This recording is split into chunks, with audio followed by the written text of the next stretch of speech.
अस्सलाम वालेकुम दोस्तों, उम्मीद है आप सब ज़बरदस्त होंगे। मैं हूं शान और आप देख रहे हैं एग्रीकल्चर एंड इन्फॉर्मेशन चैनल।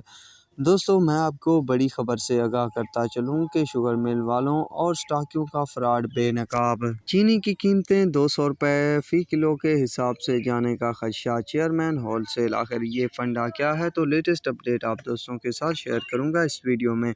दोस्तों, सबसे पहले हम बात करने वाले हैं शुगर मिल वालों और स्टॉकियों के बेनकाब होने पर।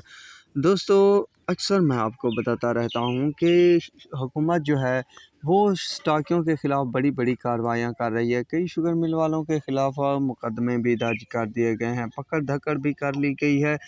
तो उनसे ये बात सामने आई है कि शुगर मिल वाले और स्टॉकी आपस में मिले हुए हैं, जिसकी वजह से स्टॉकी शुगर मिल वालों से बड़ी मिकदार में ख़रीदारी कर लेते हैं जब रेट डाउन होते हैं।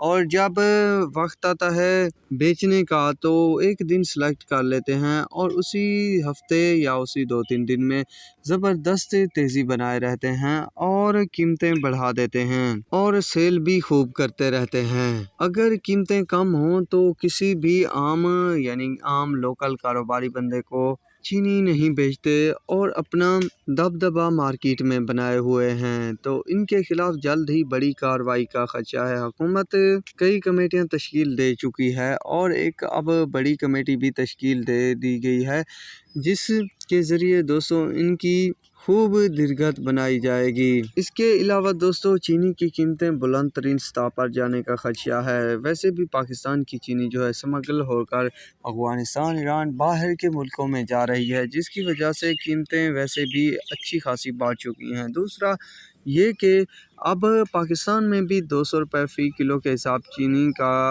रेट बन सकता है। इसके पीछे की वजह यह है दोस्तों कि स्टॉकी सरगर्म हैं। शुगर मिल वाले रेट वक्त से पहले दे चुके हैं। चीनी का इस्तेमाल दिन ब दिन बढ़ता जा रहा है, जिसकी वजह से दोस्तों खुद चेयरमैन होलसेल ने इस बात की तस्दीक की है कि जल्द ही चीनी की कीमतें लोकल मार्केट में 200 रुपये फ़ी किलो के हिसाब से हो जाएंगी। अगर ऐसा हुआ तो वाकई में दोस्तों बहुत बुरा होगा। तो दोस्तों, जो भी होगा आप दोस्तों के सामने आ जाएगा। तो अब तक के लिए इतना ही काफ़ी है। मिलेंगे नए वीडियो और अपडेट के साथ। अल्लाह हाफिज़।